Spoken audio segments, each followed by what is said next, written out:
नमस्कार, बहुत स्वागत है। मध्य प्रदेश के सरकारी स्कूलों के अतिथि शिक्षकों के लिए पिछले समय ई अटेंडेंस अनिवार्य की गई थी।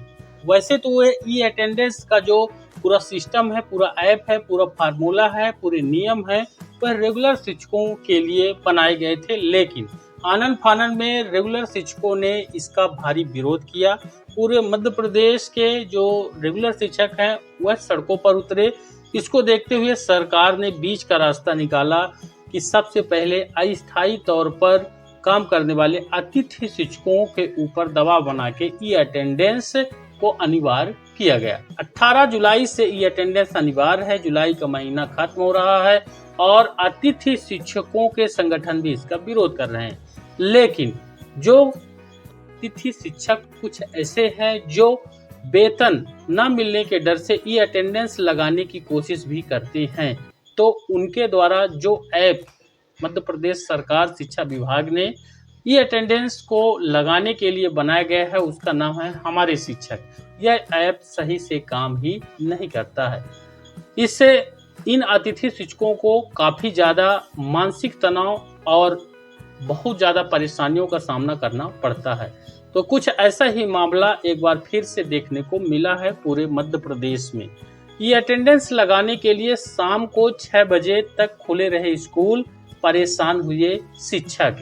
पूरा मामला आपको दिखाएंगे। मजबूरी में ऐप खोलने के इंतजार में परेशान दिखे अतिथि शिक्षक, वेतन कटने का उनको डर है, क्योंकि अतिथि शिक्षक अस्थायी तौर पर डेली वेजेस शिक्षक होते हैं।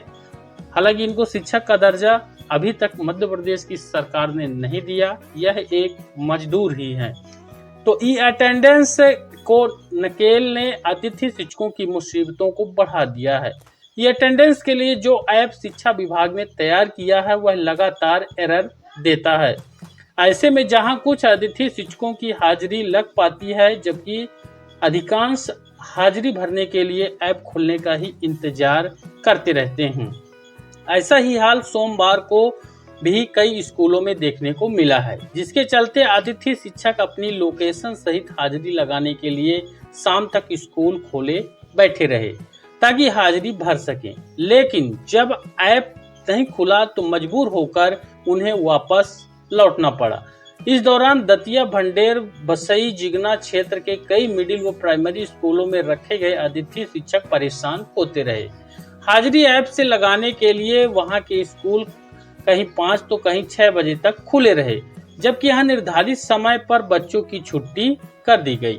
लेकिन अतिथि शिक्षक अपनी हाजिरी भरने के लिए लोकेशन पर उपस्थित की शर्त के चलते स्कूल में ही शाम तक मौजूद रहे। बारिश का मौसम है, आप जानते हैं कि बरसात अगर किसी भी समय ज्यादा हो गई तो रास्ते जो आवागमन के साधन है वह बाधित हो जाते हैं। लेकिन मजबूरी को क्या कहें, अतिथि शिक्षकों का कहना था कि स्कूल समय सुबह 10 बजे से शाम 4:30 बजे तक निर्धारित है।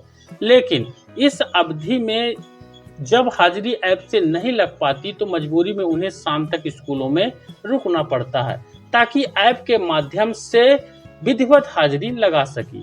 लेकिन सोमवार को तो अधिकांश जगह ऐप एरर दिखाई जाने के कारण अतिथि शिक्षक हाजिरी लगाने से वंचित रह गए। ऐसे में उन्हें अपनी वेतन कटने का डर सताता रहा।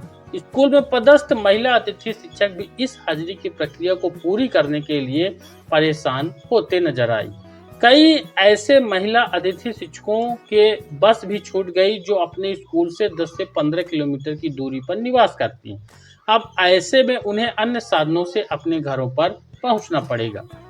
हाजिरी की मजबूरी ने बढ़ाई मुसीबत को लेकर जब इन अतिथि शिक्षकों से आधिकारिक तौर पर बयान लिए गए तो इन्होंने क्या बताया। जब अतिथि शिक्षकों की ई अटेंडेंस के बारे में इनसे बयान लिया गया तब इन्होंने क्या कहा। इन्होंने बताया कि सोमवार को सुबह ई अटेंडेंस लग गई थी, फिर शाम 5 बजे तक ई अटेंडेंस लगाने स्कूल परिसर में खड़े रहे, लेकिन ई अटेंडेंस नहीं लगी। ये बयान है आदर्श श्रीवास्तव, जो कि अतिथि शिक्षक हैं वर्तमान में। अब ई अटेंडेंस शुरू करने से पहले हमारे शिक्षक ऐप को पूरी तरह सही कर लेती। जब प्रारंभ करती सोमवार के दिन शाम 6 बजे तक ई अटेंडेंस लगाने के लिए स्कूल परिसर में खड़े रहे, लेकिन ई अटेंडेंस इनकी भी नहीं लगी, ऐप ही नहीं खुला। ये बयान आप जो देखे हैं गजेंद्र शर्मा अतिथि शिक्षक है। एक और अतिथि शिक्षक हैं जिन्होंने कहा कि यदि ई अटेंडेंस नहीं लग पा रही, यहाँ पर देखिए आधिकारिक बयान बीआरसी का आपको दिखाते हैं कि यदि ई अटेंडेंस नहीं लग पा रही तो कोई समस्या आ रही है तो सभी अतिथि शिक्षक मिलकर संकुल प्राचार्य को लिख कर दे सकते हैं, वह ऊपर भेज देंगे ताकि परेशानी का निदान हो सके। लेकिन अब इनको कौन बताए कि शाम के 6 बजे कौन सा संकुल खुला रहता है और वहां पर कौन सा संकुल प्राचार्य मिल जाएगा इनकी एप्लीकेशन को लेकर। ये बयान अखिलेश राजपूत बीआरसीसी दतिया का है। तो देख सकते हैं कितनी ज्यादा परेशानी है। ऐप जल्दी खुलने का मैसेज भी यहाँ पर आता है, लेकिन जब खोलते हैं तब एरर आती है। आपको बता दें कि मध्य प्रदेश में वर्तमान में अतिथि शिक्षकों की संख्या 70,000 से अधिक है, लेकिन यह ऐप रेगुलर शिक्षकों के लिए बनाया गया था जिनकी संख्या 4.5 लाख के आसपास है।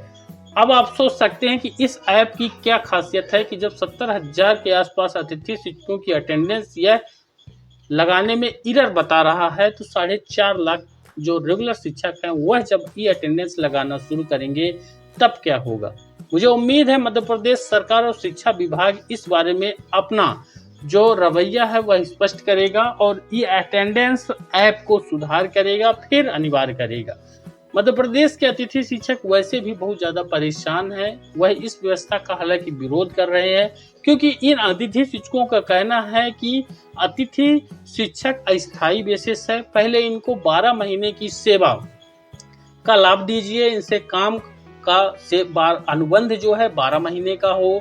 साथ ही इनको जो छुट्टियां हैं जिस प्रकार रेगुलर शिक्षकों को दी जाती हैं, तो इनको छुट्टियों को प्रावधान होना चाहिए क्योंकि इंसान का शरीर है, कभी न कभी बीमार होंगे और जिस दिन बीमार होंगे उस दिन विद्यालय नहीं पहुंच पाएंगे।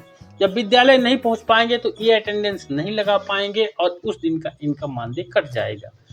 इसी प्रकार रेगुलर शिक्षकों के लिए तो छुट्टियों के प्रावधान है, ईएल का है, सीएल का है, एमएल का है, कई तरह के और भी अवकाश हैं और उनका जो वेतन है वह भी अच्छा खासा है। फिर भी उनके संगठन में एकता है, इसीलिए उनके लिए अनिवार्य नहीं की गई है। लेकिन अतिथि शिक्षकों को एक तो अस्थायी नौकरी है, सरकार ऊपर से दबाव बना रही है, इस पर अतिथि शिक्षकों की मजबूरी है कि ऑनलाइन अटेंडेंस इनको लगाने के लिए मजबूर होना पड़ रहा है। कोशिश भी करते हैं तो इस तरह की खबरें निकल के आती हैं। इस पर मध्य प्रदेश की सरकार, मध्य प्रदेश के शिक्षा विभाग, मध्य प्रदेश के शिक्षा मंत्री को एक बार जरूर सोचना चाहिए और इस तरह अतिथि शिक्षक जिनको अभी तक शिक्षक का दर्जा ही नहीं दिया गया, उनसे शिक्षकों के जो नियम हैं वह लागू उनके ऊपर किए जा रहे हैं। तो मुझे उम्मीद है जानकारी बेहद इंपॉर्टेंट है, इसको ज़्यादा से ज़्यादा लाइक करके शेयर कर दीजिएगा और सभी से निवेदन रहेगा अगर आप हमारे चैनल पर नए हैं सब्सक्राइब भी कर लीजिएगा। धन्यवाद।